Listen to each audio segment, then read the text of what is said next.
はい、どうもこんにちは。ロイヤルブルーコーヒーのバリスタトヨです。本日はハンドミルの紹介をするんですけども、このハンドミルがとてもいいのでみんなこれ使ってねというわけではないんですね。ハンドミルを購入するにあたって、こんな機能があったらこんな便利だよっていうのを伝えたいので、僕が購入して今落ち着いているというか、十分な機能だなと思っているものを紹介して、それを基準に機能であったりとか材質であったりとかを紹介していきたいと思います。皆さんのね、これからのおうちコーヒーがより美味しく、より楽しくなればいいかなと思っております。そのためにはね、まずは引き立てを飲んでほしいので、今回はハンドミルをご紹介していきたいと思います。まずはこの製品に関してなんですけども、タイムモアというブランドの S3 というモデルになります。で、タイムモアさんでもいろんなハンドミルを取り扱っているんですけども、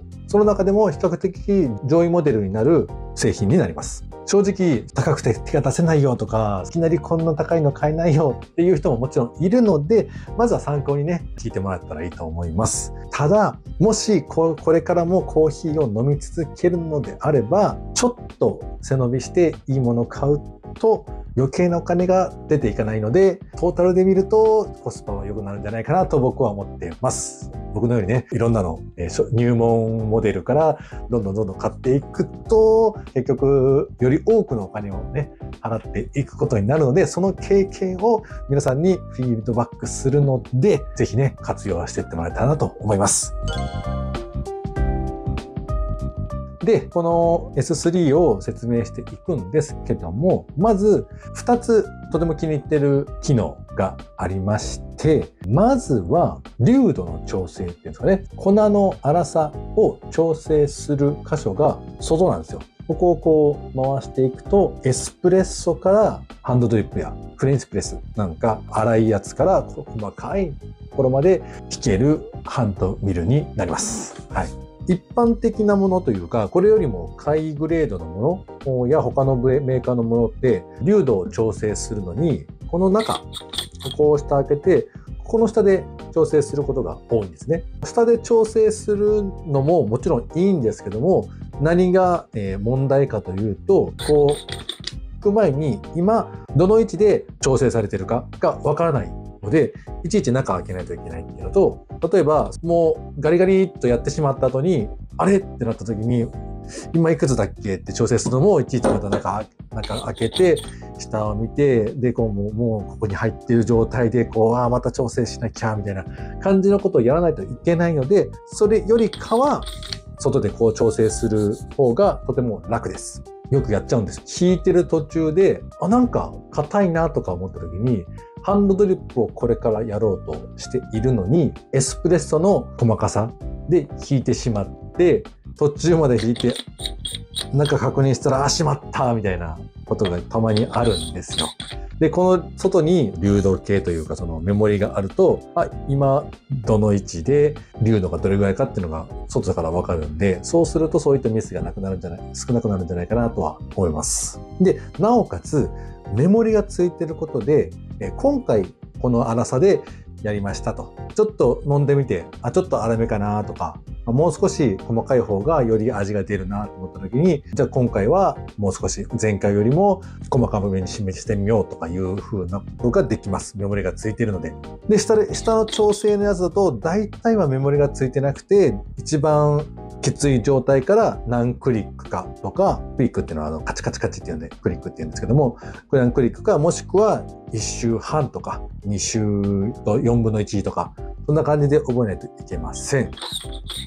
で、ここの S3 の優しいところ、親切な設計がこれです。例えばハンドドリップがこのメモリの 5.0 から 8.0 に調整するハンドドリップの粗さですよとか、あとはエスプレッソの細かさは0から 1.0 ですよっていうのが書いてあるので、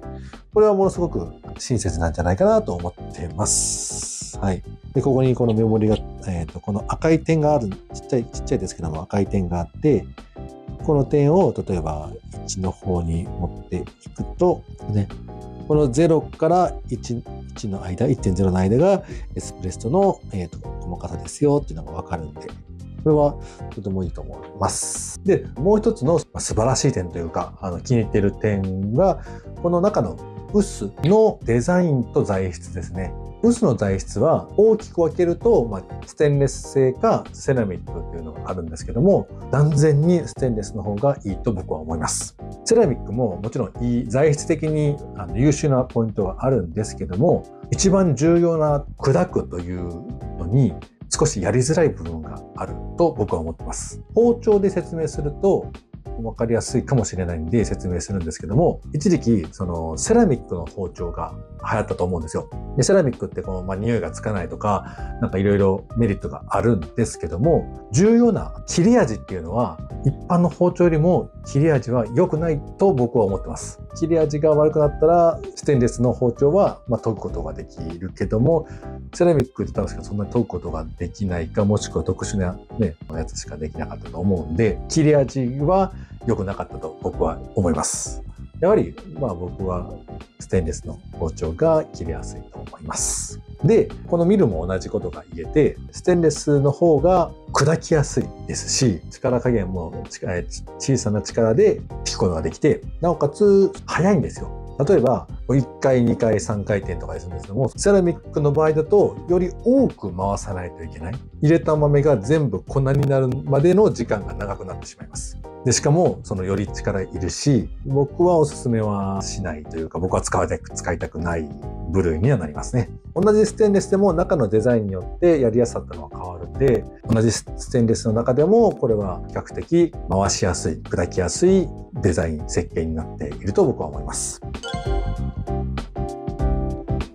他にもいろいろあるんですけども、まずは外観なんですけども、僕が購入したのはブラックのカラーになるんですけども、カラーバリエーションは実は4色あって、ブラックと緑と直訳すると大津色って言うんですけども、多分クリーミーな感じの色とロー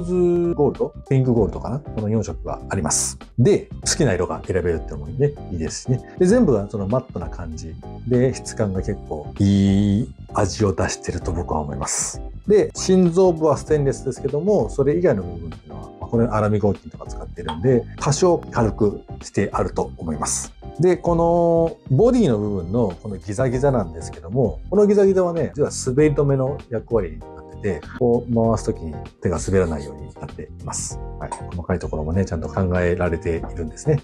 で、豆の入る量は実測値で 30g は入れることができます。もちろん浅入りとか豆の大きさ、あとはケニアの AA とかになってくると豆も大きいので、それなおかつ深入りにするともっとより大きくなってしまうんで、入るグラム数はもしかしたら上限値は変動するかもしれませんけども、ざっくり 30g までは入れることができると思います。で、1杯分を入れるのは十分な量だと僕は思ってます。例えば1杯あたり400から 450ml ぐらい、スターバックスでいうとトールサイズぐらいのコーヒーを飲みたいと、1杯に入れたいとなった場合、1対15の抽出比率の場合、だいたい 30g の豆が必要になってくるので、小さいハンドミルだと2回に分けたりとかしないといけないので、それよりかは1回で自分の抽出したい量を引けるっていうのは楽だと思いますし、お客さんが来た時に2人もう一気に引くこともできますしね、大は小を兼ねるじゃないですけども、多少それなりの大きさがあった方がいいのかなとは思います。サイズに関してなんですけども、男性の方だと持った時に少し大きめの方が持ちやすいっていうのはあると思います。小さいとやりにくいっていうのがあるんでね。そしてこのハンドルが曲げることができることによって、ちょっとスマートな感じで置く場所にも困らないわけじゃないですけども、こうなっているよりかは多少スマートになるんで、持ち運びする時も少しスペースは助かるんじゃないかなと思います。で、ここも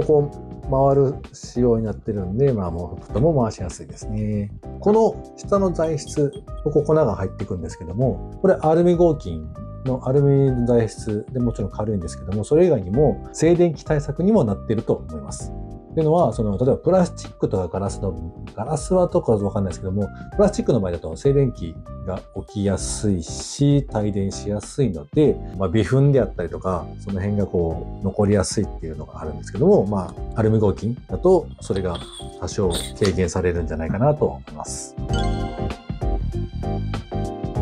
はい、それではまとめに行きたいんですけども、本日はこちらのタイムモアさんの S3 を紹介しながら、ハンドミルを選ぶ際にいくつかのポイントを説明して、購入するときの参考になってくれたらなと思います。まずは、この粒度の調整が外にあるタイプと下にあるタイプと調整のしやすさですね、が大事になってくるかなと思います。結構僕はこれ気にするタイプですね。で、外に粒度調整があることによってミスも少なくなりますし、調整もしやすいのでおすすめなポイントの一つです。で、次に中の薄の材質はステンレスがいいと思います。で、ステンレスでもあまりチタンとかももしかしたらあるかもしれないですけども、例えば値段もだいぶ高価になってくるので、ステンレス十分だと思います。で、この S3 のステンレスは、SUS、ステンレスの420というのを使われているそうです。薄のデザインなんかもものすごく砕きやすい仕様になってますので、とても満足してます。実際にね、試し聞きっていうのができたらいいんですけどもね、なかなかできるところはないので、当然サイトとかにここを強調されているんであれば、ある程度聞きやすさは期待できるんじゃないかなと思います。で、次に外観はもう好みの問題になってくると思うんですけども、色であったりとか、置いた時のデザインとか、あとサイズ感もそうですね、その置き場所に困らないようなサイズ感も気になる方もいると思います。で、サイズに関しては聞ける容量も影響してくるので、毎回1回にあたりどれぐらいの量を抽出するかによって選んでもらったらいいと思います。ちなみにこれは 30g 入ることができました。で、ここのその収納っていうのも結構僕が買ってる部分で、置いた時に邪魔にならないっていうのはいいポイント、ナイスなポイントだとは思います。で、粉の受けの材質なんですけども、こちらがアルミ製になってるんで、静電気が比較的帯電しにくい材質なんじゃないかなと思います。はい。それぐらいですかね。皆さんもね、参考にしていただき、ハンドミルでもいいし、電動でもいいんですけども、ハンドミルは多分安いと思うので、それをね、ぜひ買って、引き立てのおうちコーヒーを飲んで、違いをぜひ感じていただきたいと思います。今日のところはね、このぐらいにしておきます。はい。これからも皆さんのおうちコーヒーが美味しくいただけるように、いろいろ情報発信していきたいと思います。じゃあ、よろしくお願いします。ではまた。